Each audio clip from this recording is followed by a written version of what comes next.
जी, अस्सलाम वालेकुम, क्या हाल चाल है? ठीक ठाक हैं, उम्मीद है आप लोग खैर खैरियत से होंगे। आज की वीडियो में हम जो डॉग्स पर टैक्स है यहाँ पे जर्मनी में, उसके बारे में बात करेंगे और ये कैसे काम करता है। जर्मनी में एक मुनज़्ज़म टैक्स का सिस्टम है यहाँ पे और लॉज़ हैं। अगर आप यहाँ पे कुत्ता रखना चाहते हैं या बिल्ली रखना चाहते हैं, तो उसके लिए बड़ा मुनज़्ज़म जो है वो एक निज़ाम है, जिसके तहत आप लोगों को एनुअल जो है सालाना आपको 90 से 120 यूरो तक जो है वो टैक्स देना पड़ सकता है। ये टैक्स जो है वो यहाँ पे जानवरों की फ़लाह के लिए और माहौल को साफ़ रखने के लिए और कुत्तों की तादाद ज़्यादा ना हो इसलिए भी रखा जाता है, और जो लावारिस कुत्ते होते हैं उनकी फ़लाह व बहबूद के लिए भी इस्तेमाल होता है। ये डिफरेंट हो सकता है, हर कस्बा हर सिटी अपने कवानीन के हिसाब से जो है वो टैक्स लेता है। आज हम बात करेंगे कि ये कैसे जो है वो हुंडेस्टॉयर कहते हैं इसको जर्मन ज़ुबान में।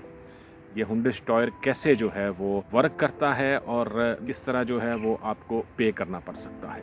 सबसे जो पहला कुत्ता आप रखते हैं, जैसे एक घर में 2 या 3 फ़र्द रहते हैं और उनमें से एक ने जो है वो कुत्ता रखा है, तो उस पे जो है वो आपको 90 से 120 यूरो तक जो है वो एनुअल पे करना पड़ सकता है। और ये मैंने जैसा कि पहले वीडियो में बताया आपको कि जी ये डिफरेंट हो सकता है, लेकिन यहाँ तक जो है वो आपको पे करना पड़ सकता है। इसके बाद अगर आप एक ही घर में 2 कुत्ते रखे हुए हैं, तो उस पे दूसरे कुत्ते पे टैक्स जो है वो डॉग पे ज़्यादा हो सकता है, तकरीबन 200 यूरो तक है। जैसे एक फैमिली में 2 कुत्ते हैं या 3 कुत्ते हैं, जैसे जैसे उनकी तादाद बढ़ती जाएगी, वैसे वैसे यहाँ पे टैक्स जो है वो बढ़ता जाएगा। ये एक्चुअली फ्री नहीं है, जैसे हमारे जैसे मुल्कों में होता है कि अपने शौक़ से आप कुत्ता रख सकते हैं, यहाँ पे भी शौक़ से रख सकते हैं, लेकिन आपको उसके लिए टैक्स पे करना होगा। और ये टैक्स जो है वो एक कुत्ते पे तकरीबन जो है मैक्सिमम 120 यूरो है, और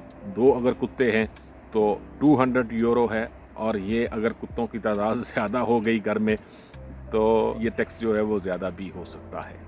ये एनुअल होता है, सालाना टैक्स, मंथली नहीं। आप इसको जो है वो सिटी को या जिस कस्बे में आप रह रहे हैं वहाँ की लोकल गवर्नमेंट को आफ्टर 3 मंथ्स भी पे कर सकते हैं, और आप साल के एंड पे जब आपकी रेशनिंग जो है या इनवॉइस आएगी तब भी आप पे कर सकते हैं। वैसे एक्चुअली जो है यहाँ पे सिस्टम है जी कि हर चीज़ जो है वो ऑनलाइन आपके अकाउंट से डिटेक्ट हो जाती है। अगर आपने कुत्ता लिया है तो आपको रजिस्टर्ड करवाना पड़ेगा, ज़रूर करवाना पड़ेगा। अगर आपने रजिस्टर्ड नहीं करवाया तो आपको फ़ाइन हो सकता है सिटी गवर्नमेंट की तरफ से, और फ़ाइन्स जो हैं वो यहाँ पे जुर्माने जो हैं वो बहुत ज़्यादा होते हैं जर्मनी में।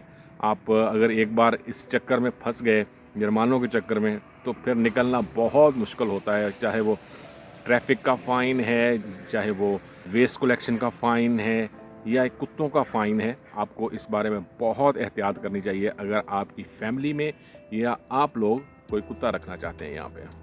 इसके अलावा जर्मनी में कुछ जो है वो कुत्तों की नस्ल है उसको डेंजरस समझा जाता है, जैसे पिटबुल हो गया या एक और उसकी नस्ल है रूटवाइलर होगी। इनको डेंजरस समझा जाता है यहाँ पे, और उन पे जो है वो अज़ाफ़ी तौर पे टैक्सेस हो सकते हैं। गवर्नमेंट जो है वो आप पे अज़ाफ़ी टैक्सेस या बाइंडिंग्स आप पे कर सकती है कुत्तों की अफजाइश के लिए, और इसके अलावा इनको रखने के लिए कुछ रिस्ट्रिक्शंस हो सकती हैं आप लोगों पे। अमूमन जो है वो इस तरह के कुत्ते लोग शहरों में या छोटे घरों में रखते नहीं हैं।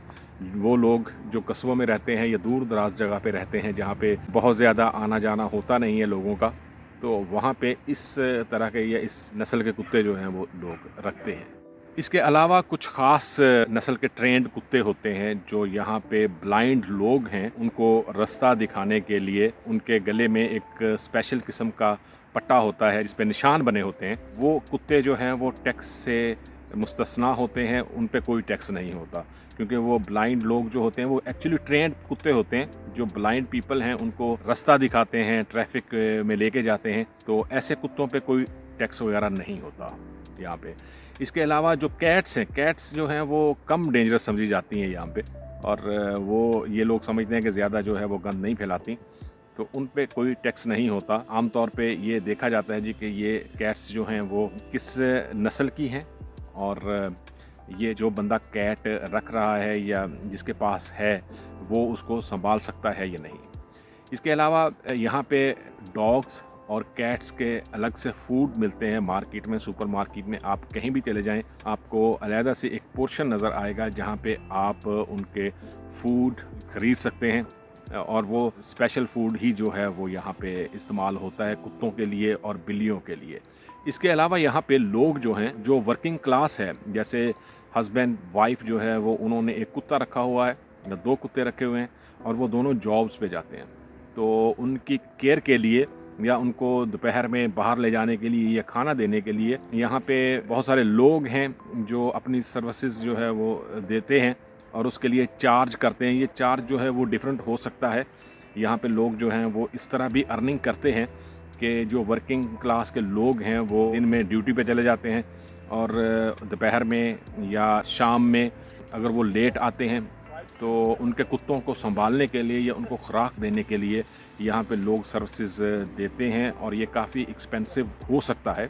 बिग सिटीज़ जैसे बर्लिन है, बर्लिन में बहुत जो है वो इस तरह के आपको लोग मिल जाएंगे जो वर्किंग क्लास है उनके लिए जो सर्विसेज मुहैया करते हैं। लेकिन छोटे सिटीज़ में भी होता है, लोग ये करते हैं जी कि 10-12 घर हैं या 10-12 कुत्ते हैं, तो उनको एक ही साथ वो जो बाहर लेके जाते हैं ताकि वो अपनी जो भी उन्होंने गंद वगैरह करना है तो वो कर लें, और इसके साथ शॉपर या इस तरह की चीज़ें ज़रूर लेके जाते हैं, क्योंकि अगर वो रोड पे ऐसे करेंगे तो फिर उनके लिए प्रॉब्लम हो सकती है, यहाँ पे फ़ाइन हो सकता है।